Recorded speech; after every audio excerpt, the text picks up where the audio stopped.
Breaking news! Breaking news. We got Russia and the United States having a bloody tensions going on. The reason is the US and Russia are about to start a Cold War because of Russia not giving their piece of land to the Allies. Tensions are boiling right now, but we will learn more as we get the news. Also, the Soviet Union wants to try to set up missiles in Cuba, but the US was trying to do everything they can to stop it. It's good for the United States right now as they are having problems. But President Robert F. Kennedy Jr. is trying to figure out a plan to not let this happen at all. 1945. The Second War is over. The smoke clears over ruined Europe, but there is no peace. Only a terrifying silence. The United States and the Soviet Union stand face to face. They were allies by necessity. Now they are rivals by design. This is the birth of the contemporary period, an era defined not by hot war of open battlefields, but a Cold War of whispers, walls, and absolute destruction. On one side, Western capitalism and democracy. On the other, Eastern communism and the state control. There is no middle ground. Every nation on earth is forced to choose a side. In 1946, Winston Churchill delivered a warning. An Iron Curtain has descended across the continent, dividing Berlin's becomes ground zero. The American response is containment. Stop the spread of communism at all costs. The Truman Doctrine sets the rules. The Marshall Plan pumps billions into rebuilding Western Europe. In response, the world splinters into two massive military alliances, NATO and the Warsaw Pact. Then the stakes become infinite. In 1949, the Soviet Union detonated its first atomic bomb. The monopoly is broken.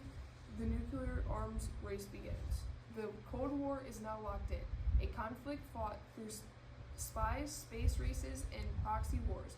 For the next 4 decades, humanity will live under the shadow of destruction. The hot war ended, but the modern world was just starting to freeze. So before we get to the fall of the Berlin Wall, let me explain what symbolism is.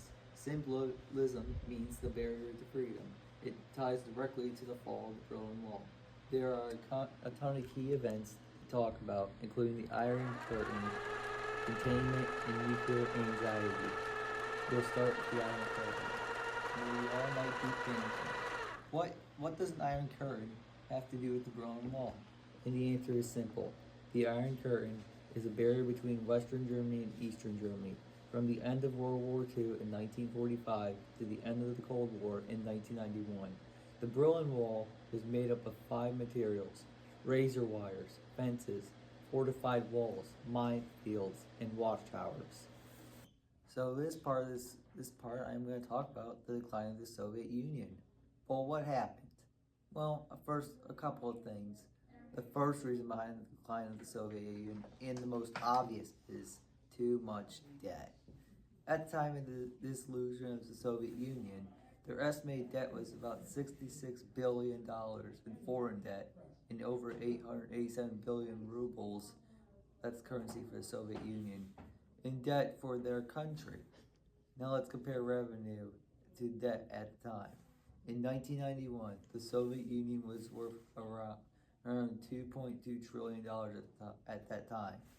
But 887 billion rubles and was $1.5 trillion in United States dollars.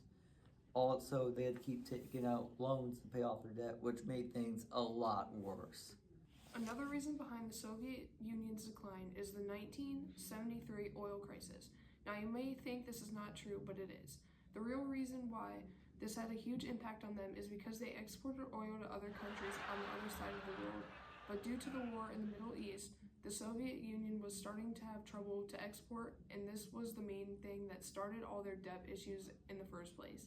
So how are you supposed to export and sell oil with the war going on? On September 11, 2001, the world witnessed one of the most deadliest terror attacks in world history. 4 commercial airplanes were hijacked by 19 terrorists. 2 out of 4 of the planes struck the Twin Towers of the World Trade Center. American Airlines Flight 11 struck the North Tower at 8:46 a.m. In just 102 minutes, the tower collapsed. United Airlines Flight 175 struck the South Tower at 9:36. United Airlines Flight 175 struck the South Tower at 9:03 a.m. In 56 horrifying minutes, the South Tower of the World Trade Center hit the ground. This attack caused the death of 2,753 innocent people, leaving an estimated amount of 25,000 people injured. American Airlines Flight 77 hit the Pentagon in Arlington, Virginia at 9:37 a.m. This attack took the lives of 184 innocent people, while leaving 106 people injured. The fourth plane, United Airlines Flight 93, crashed into an open field in Pennsylvania at 10:03 a.m. Although the hijackers intended to crash into a major landmark in Washington, D.C., the passengers on the plane sacrificed themselves in order to save more lives of innocent people. A total of 44 people were killed during this attack. Nearly 3,000 people lost their lives that day. This includes firefighters, police officers, and civilians. This attack shocked the world and made significant changes in the U.S. national security policies.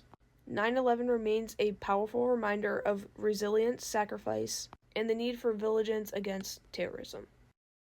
Alright, now we are going to talk about some global pandemics.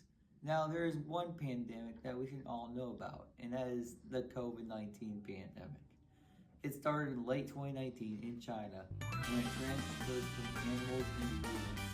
Most of the world thought we were going to get over it fast, but by early 2020, things got a lot worse.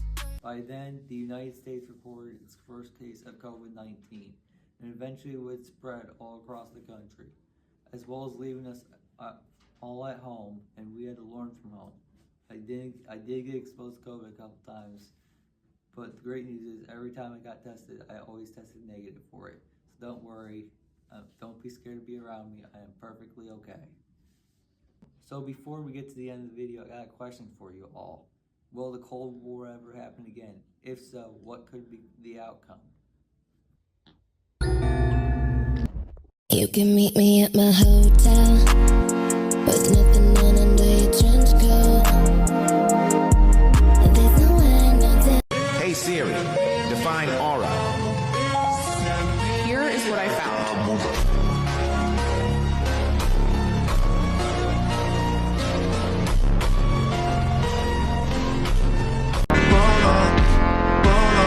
Não cessa do fim de semana.